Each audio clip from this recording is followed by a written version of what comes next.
दोस्तों, आज मैं फिर से हाजिर हूँ एक डरावनी कहानी के साथ। यह कहानी एक गर्ल हॉस्टल की है जो काफ़ी रहस्य और खौफनाक है। वीडियो स्टार्ट करने से पहले अगर आप हमारे चैनल को सब्सक्राइब नहीं किए हैं तो सब्सक्राइब कर ले। एक हमारी छोटी सी रिक्वेस्ट है आपसे। चलिए वीडियो को शुरू करते हैं। यह कहानी एक ऐसे हॉस्टल की है जिसे सभी लोग गर्ल हॉस्टल के नाम से जानते थे। यह हॉस्टल एक सुनसान जंगल के बीचों बीच स्थित था और चारों ओर घने पेड़ों से घिरा हुआ था। इस हॉस्टल में केवल लड़कियां ही रहती थीं और यहाँ कई सालों से अजीब घटनाएं होती आ रही थीं।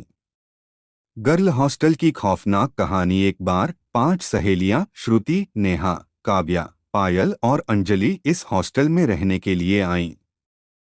हॉस्टल के पुराने कमरों की स्थिति बहुत ही जर्जर थी और वहां का माहौल हमेशा डरावना महसूस होता था। सबसे अजीब बात यह थी कि रात के समय हॉस्टल के गलियारों से चीखने चिल्लाने की आवाजें आती थीं और कई लड़कियों ने वहां अजीब साए देखे थे। पहली रात ही जब पांचों सहेलियां अपने कमरे में सो रही थीं, अचानक कमरे की खिड़की जोर से खुली और एक ठंडी हवा का झोंका अंदर आ गया। अंजलि की नींद खुली और उसने देखा कि खिड़की के बाहर एक सफेद साया खड़ा है। उसने घबराकर अपनी सहेलियों को जगाया। सबने खिड़की से बाहर झांककर देखा, लेकिन वहां कुछ नहीं था। अगले दिन उन्होंने हॉस्टल की वार्डन से इस घटना का जिक्र किया, लेकिन वार्डन ने इसे नजरअंदाज करते हुए कहा कि यह उनका भ्रम हो सकता है। हालांकि पांचों सहेलियां मन ही मन बहुत डरी हुई थीं और उन्होंने मिलकर यह तय किया कि वे इस रहस्य का पता लगाएंगी। रात के समय पांचों सहेलियां अपने कमरे से बाहर निकलीं और हॉस्टल के गलियारों में घूमने लगीं। तभी उन्हें एक कमरा दिखा जो हमेशा बंद रहता था। दरवाजे पर एक ताला लगा हुआ था, लेकिन किसी ने उसे आधा तोड़ रखा था। उन्होंने दरवाजा खोला और अंदर गए। कमरे में अजीब सी बदबू और खून के धब्बे थे। दीवारों पर अजीब अजीब निशान बने हुए थे, जो जैसे किसी ने अपने नाखूनों से खरोंचकर बनाए हों। तभी श्रुति ने देखा कि कमरे के कोने में एक पुरानी डायरी पड़ी है। उसने वह डायरी उठाई और पढ़ना शुरू किया। डायरी में लिखा था कि यह हॉस्टल कई साल पहले एक अनाथालय था और यहाँ एक लड़की रहती थी जिसका नाम राधा था। राधा को बाकी लड़कियां बहुत तंग करती थीं और एक दिन उन्होंने उसे इस कमरे में बंद कर दिया।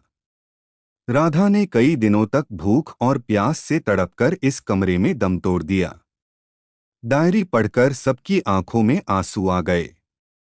तभी अचानक कमरे का दरवाजा बंद हो गया और लाइट बुझ गई।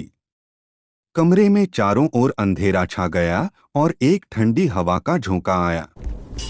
सबकी सांसें रुकने लगीं और तभी एक दर्द भरी आवाज गूंजी, मुझे यहाँ से बाहर निकालो। अंजलि ने हिम्मत जुटाकर पूछा, कौन हो तुम? आवाज ने कहा, मैं राधा हूँ।